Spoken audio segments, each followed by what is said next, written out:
Bonjour, cet oracle que je vais vous présenter ici est volontairement sans illustration. Il est un acte de création consciente. C'est comme si j'avais bâti avec lui une autre façon de percevoir. Il est ainsi né pour créer une expérience intérieure, aussi un pont entre voyant et non-voyant. Il est une intelligence du toucher.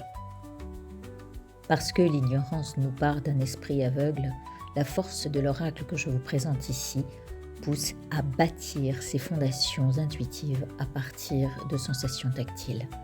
Même si souvent nos propres ressentis sont un obstacle à la perception de la véritable lumière, il ne s'agit pas ici de faire valoir ce qui brille ou de mettre en avant ce qui fait extérieurement ou à première vue de l'effet, comme une image à laquelle on s'accroche par exemple, par envie de plaire, de paraître aux yeux des autres comme ci ou comme ça, mais plutôt cela nous conduit à pénétrer le secret de l'illusion, en prêtant essentiellement attention aux forces du prestige qui l'habitent.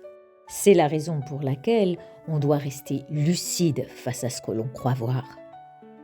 D'où l'idée d'avoir voulu faire naître un oracle utile aux déficients visuels.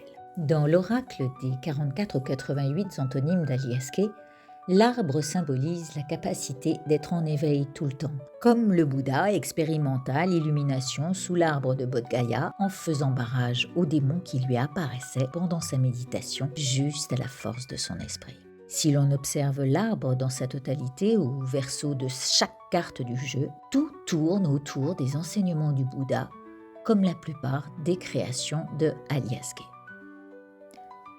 Les racines invisibles nous plongent dans l'élément terre.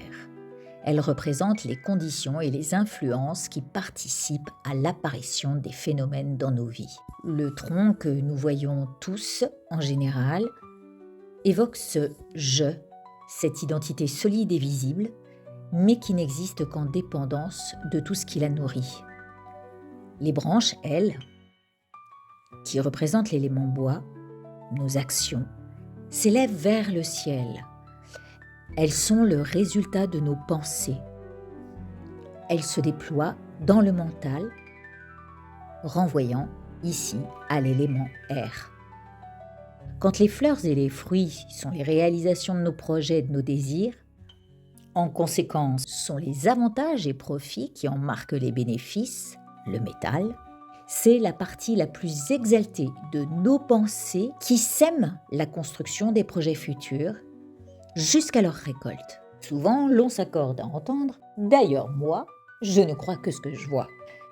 Mais s'attacher à ces fruits peut aussi devenir la racine de nombreuses préoccupations de soi, d'où les souffrances naissent en bon nombre. La lumière de la sagesse doit intervenir jusqu'à reconnaître les illusions de l'ego. Du soi qui croit n'exister que par lui-même et de son propre chef pour faire face au fait qu'il ne grandit et ne s'ajuste qu'en dépendance de tout ce qui lui apparaît à l'esprit, dans la vie, et de tout ce qui s'en extrait aussitôt.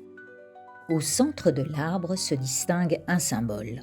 Il s'appelle le nœud auspicieux ou le nœud infini.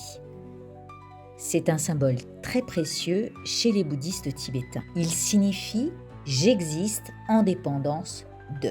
Mais de qui et de quoi aurons-nous avantage à penser ? Eh bien, grâce ou à cause de toutes les conditions réunies, visibles et invisibles, nous prenons conscience qu'elles ont participé à cette existence, au projet de cette vie. Parfois, pour le meilleur des vies futures, si l'on en prend conscience suffisamment tôt dans cette incarnation. Lorsque j'ai créé les 44-88 antonymes, je voulais proposer un exercice simple, se libérer du pouvoir de l'image et de ses illusions. Souvent, nous jugeons trop vite de ce qui est beau, de ce qui ne l'est pas, et nous ajustons un regard totalement erroné. C'est pourquoi j'ai choisi de soustraire volontairement les belles illustrations desquelles on use habituellement pour privilégier le toucher et le ressenti intérieur. Cet oracle a été pensé, comme je le disais plus avant, pour les personnes déficientes visuelles. Le contact au braille nous sensibilise aux cartes tout autrement, nous obligeant à ne rien appréhender avant la découverte de la légende du mot sur le support cartonné. Ce déchiffrage correspond à une personne dont l'acuité visuelle est correcte. Mais pour une personne non-voyante, ce toucher devient une véritable lecture sensible. L'idée de cette création m'est venue simplement en imaginant être celui qui d'ordinaire ne voit pas de ses propres yeux et de se mettre à sa place. L'offre actuelle propose le jeu accompagné d'un pochon spécialement conçu pour ce jeu, qui peut s'utiliser de 2 façons, en long pour accueillir le boîtier et les cartes, ou de manière plus compacte pour transporter uniquement les cartes. Et puis aussi, il existe une offre spéciale.